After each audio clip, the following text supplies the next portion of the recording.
Uma lembrança de guerra que se transforma em uma explosão ardente, borboletas de aparência inofensiva que podem despedaçar alguém e um rato que poderia derrubar uma fábrica inteira. Na Segunda Guerra Mundial, exércitos tornaram objetos comuns em armas que feriam e matavam após o fim das batalhas. No episódio de hoje do The Infographics Show, conheça as 10 armadilhas mais insanas que aterrorizavam soldados na Segunda Guerra Mundial. Número 10. O fio de tropeço foi a armadilha mais usada na Segunda Guerra Mundial. Ele geralmente era ligado a uma granada ou mina. Parece simples, mas não é bem assim. O gênio estava na colocação. As forças alemãs os esticavam nas portas na altura dos tornozelos, sabendo que as tropas aliadas exaustas, tropeçando pelos prédios bombardeados, não os veriam até ser tarde demais. As coisas pioraram quando começaram a colocar o fio na altura do peito. Mesmo que um soldado visse o fio baixo e o pulasse, acabaria andando no fio mais alto. Os japoneses elevaram o uso de fios de tropeço e minas no Pacífico, prendendo-os em árvores e tornando a floresta uma arma. Um fio podia derrubar um tronco grande ou soltar granadas presas no dossel acima.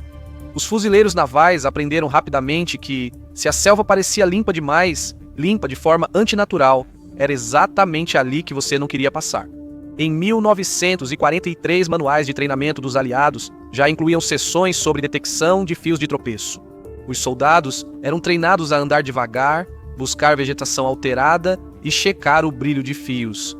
Diminuir a velocidade aumentava o risco de tiros de atiradores de elite, uma típica situação de perde-perde. Mas fios de tropeço comuns e explosivos eram brincadeira perto do que veremos a seguir. Número 9. O que um soldado não resiste em pegar, o equipamento do inimigo? Às vezes, é a última coisa que tocam na vida.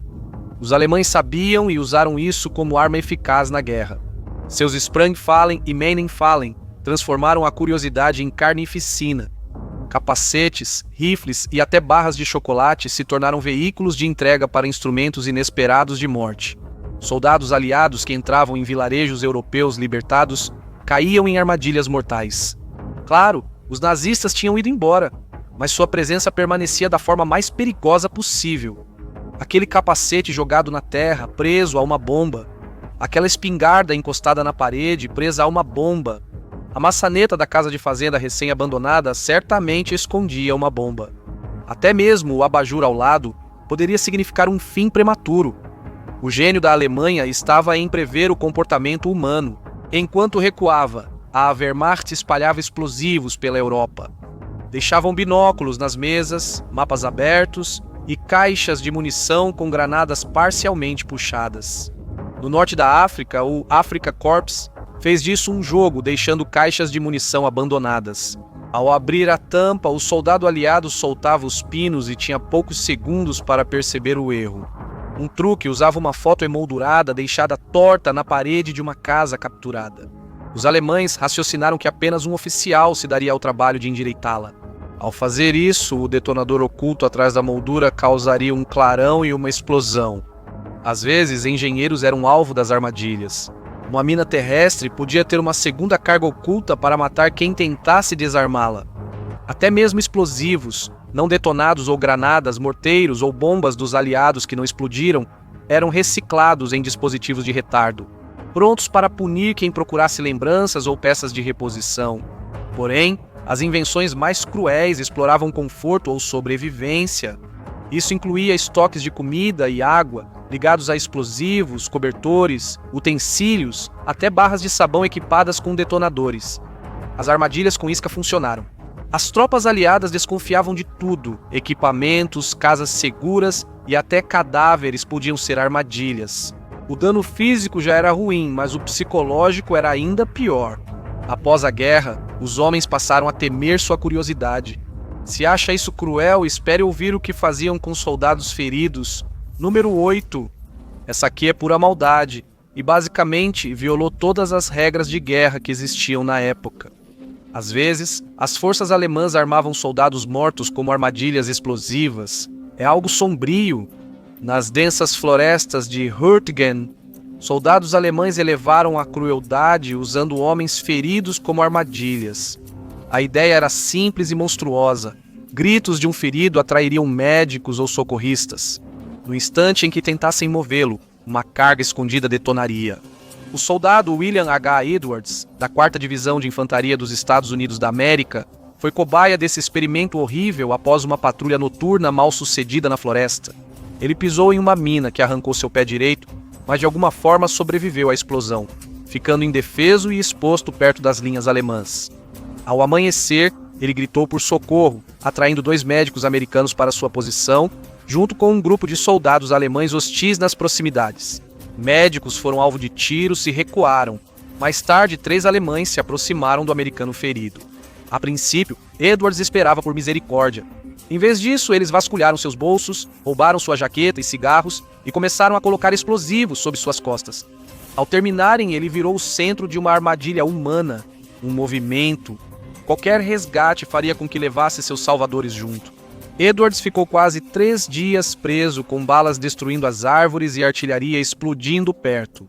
Ele ficou acordado fumando os cigarros que restaram dos alemães, com medo de que, ao dormir, alguém morresse tentando salvá-lo. 2 companheiros de infantaria acharam Edwards, que os alertou para manter distância e explicou calmamente como cortar cada fio. Após 70 horas de agonia, Edwards foi libertado. A tática era pura maldade. Ela tornava a compaixão letal e a misericórdia suspeita. No fim da guerra, médicos se aproximavam dos feridos com varas, cordas ou medo. Vamos ficar com os alemães, que eram um exemplo clássico do uso excessivo de armadilhas explosivas, outra arma que atormentou os soldados aliados décadas após a guerra. Número 7. A mina S alemã, chamada Bouncing Betty pelos aliados, foi uma engenhosa arma feita para causar grande destruição. Ela era acionada ao pisar no gatilho ou fio, sendo esse o primeiro golpe. Ao contrário de minas tradicionais, ela não explodia de imediato. Em vez disso, uma pequena carga era acionada lançando a mina cerca de 1 metro a 1,20 m no ar, aproximadamente na altura da cintura. Então, a carga principal detonava, espalhando estilhaços em 360 graus na altura do abdômen e do peito. Alemães espalharam milhões dessas minas pela Europa, causando grande devastação. O raio da explosão podia ferir ou matar qualquer um num raio de 20 metros, só uma dessas podia eliminar um esquadrão inteiro. Em outro jogo de ginástica psicológica, os soldados que acionavam uma dessas tinham alguns segundos entre o clique inicial e o disparo. Tempo suficiente para saber que você estava prestes a morrer ou ser gravemente ferido, mas não o bastante para fazer nada a respeito. Soldados tentaram fugir, mas não deu certo. Outros tentaram deitar no chão, mas a mina pulava sobre eles e explodia igual. Essas minas eram tão eficazes que seguiram sendo usadas após a Segunda Guerra Mundial. Versões modificadas foram usadas na Coreia, Vietnã e outros locais.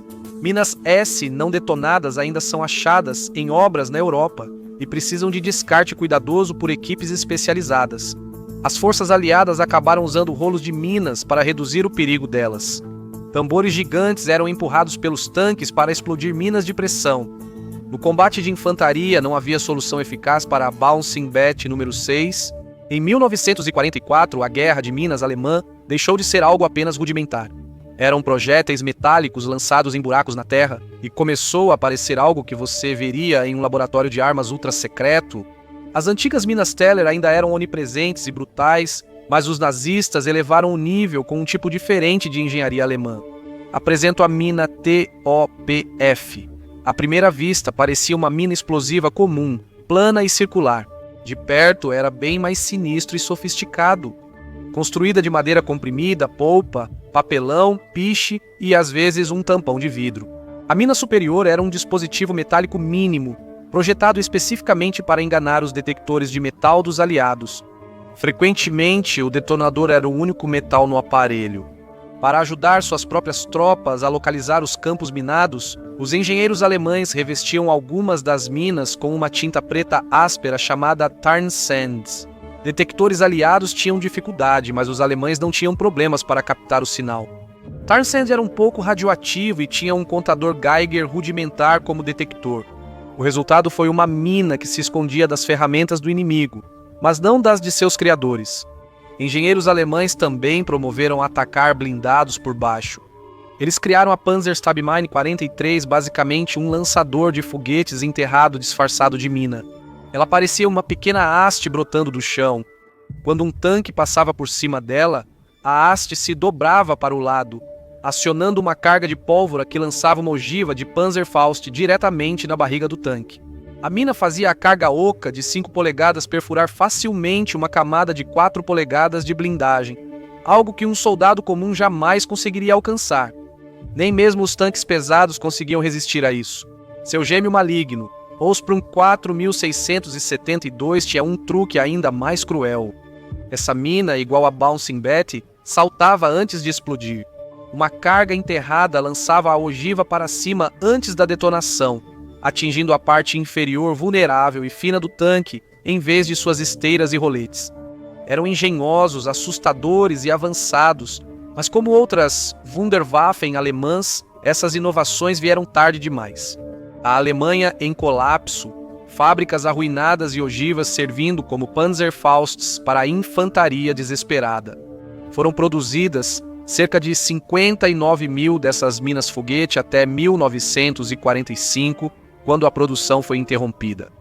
Se isso parece loucura, a Alemanha tinha uma inovação ainda mais sinistra. Um dispositivo que fez especialistas em desarmamento repensarem suas carreiras. Em 1942, as forças aliadas já sabiam desarmar minas e armadilhas alemãs. Eles possuíam técnicas, ferramentas e treinamento para manter os soldados de infantaria relativamente seguros quando possível. Mas logo os alemães elevaram as apostas.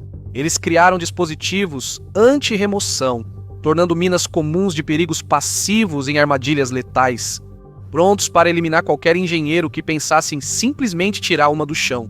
Uma medida simples e eficaz era o espoleta de retardo. Esse segundo detonador ligava a uma mina que só explodia após uma pausa maior, de cerca de 30 segundos quando era perturbada. Esse atraso era suficientemente longo para atrair os companheiros na área da explosão. E então veio o truque do fio de tropeço falso.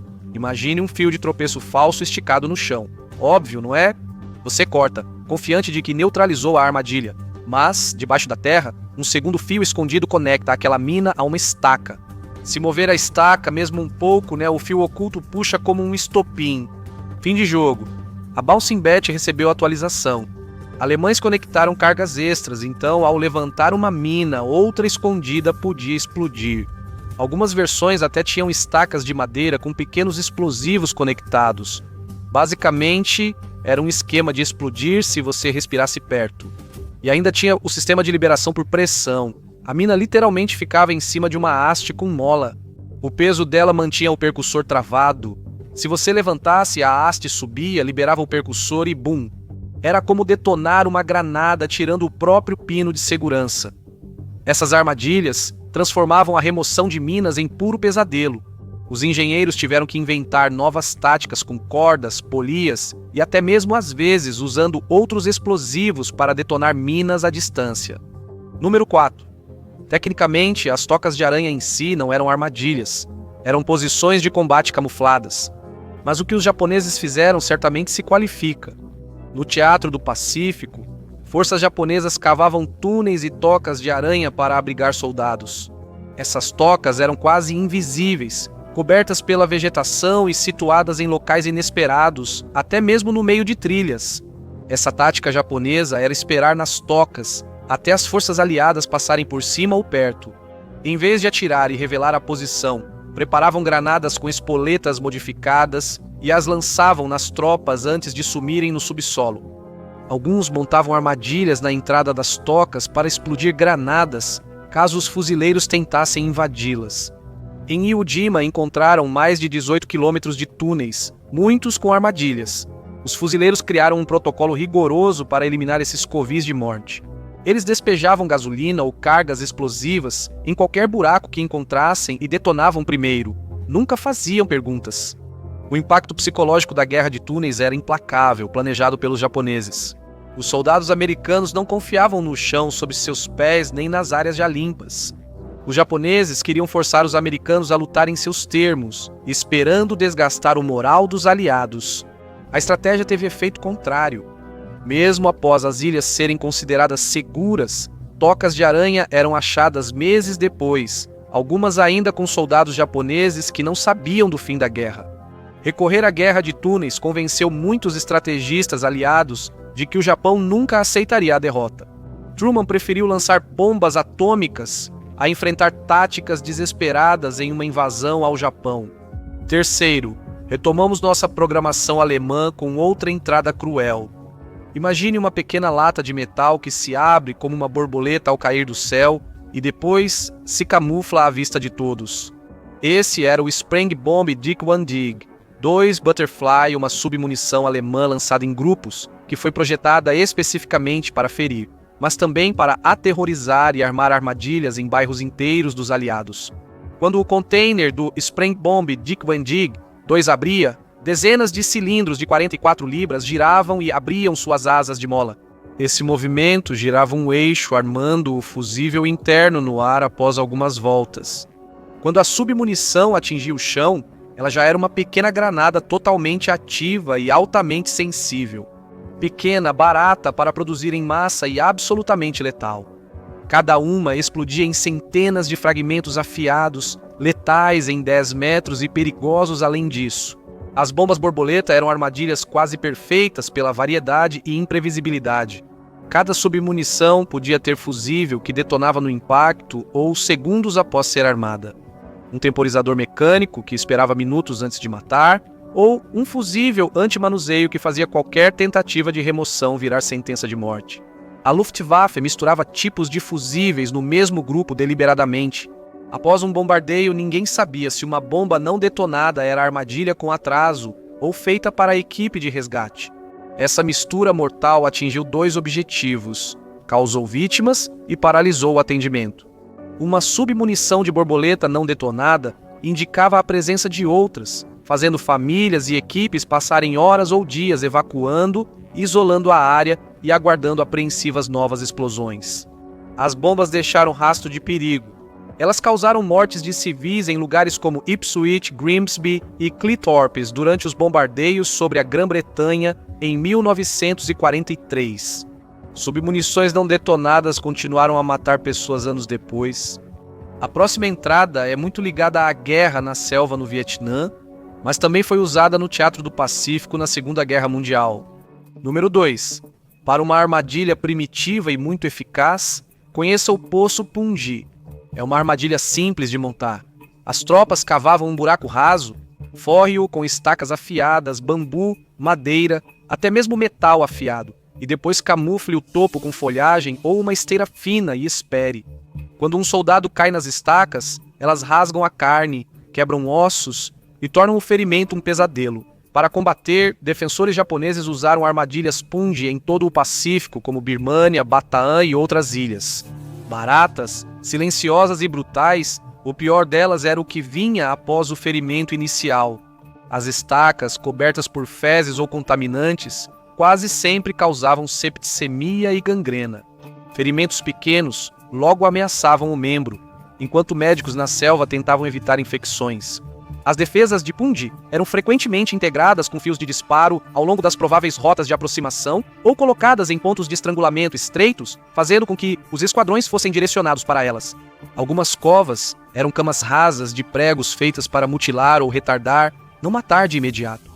Os japoneses sabiam que um soldado imobilizado era um grande peso para os recursos médicos e para o moral de uma unidade, ao ver um companheiro sofrer. As covas primitivas, baratas e devastadoras de Punji eram lembretes fortes de que, às vezes, as piores armas eram as mais simples. Número 1, o rato explosivo parece uma pegadinha, mas os membros da Executiva de Operações Especiais da Grã-Bretanha, a Executiva de Operações Especiais que serviu de inspiração real para a loja de gadgets do James Bond, levavam isso muito a sério. Eles passaram parte do trabalho de guerra esfolando ratos de laboratório, enchendo-os com explosivos plásticos e costurando-os. O plano era esconder um rato entre o carvão em uma sala de caldeiras alemã, esperando que um trabalhador o jogasse no fogo e explodisse a caldeira sem perceber. A Executiva de Operações Especiais comprou cerca de 100 desses roedores e os preparou para uso clandestino. Em uma ocasião, um oficial chegou a se passar por estudante para comprá-los. E quase funcionou. Quase. Um container de ratos explosivos foi interceptado pelas autoridades alemãs antes de chegar ao continente. Apesar da apreensão decepcionante, houve uma vitória estratégica inesperada. Os alemães exibiram os roedores mutilados em escolas militares e quartéis generais, provocando uma paranoia em todo o continente. Soldados e marinheiros foram instruídos a buscar dezenas de carcaças de ratos que o inimigo achava estarem por toda parte. A executiva de operações especiais informou depois que o pânico moral gerado pela descoberta foi mais eficaz do que o uso planejado dos ratos. Em outras palavras, os boatos os sabotaram. Os ratos explosivos não foram um caso isolado de excentricidade. Os cientistas de Aston também criaram carvão explosivo que podia destruir fornalhas, garrafas de quiante de celuloide com explosivos, bombas de bicicleta prontas para detonar e esculturas balinesas de madeira feitas de explosivos, todas destinadas às tropas inimigas. Esses pequenos dispositivos enganosos não foram feitos para causar baixas em massa. Eles foram feitos para causar interrupções, destruir caldeiras, parar a produção e ocupar as equipes de reparo. Com objetos comuns podendo esconder bombas, a ocupação ficou cara, lenta e incerta. E essa incerteza era o objetivo. As armadilhas da Segunda Guerra eram engenhosas, mas as armas criadas por algumas nações eram ainda mais estranhas. Assista a Armas Mais Estranhas da Segunda Guerra Mundial que você nunca ouviu falar, para ver as invenções bizarras que realmente chegaram ao campo de batalha. Ou clique neste vídeo em vez disso.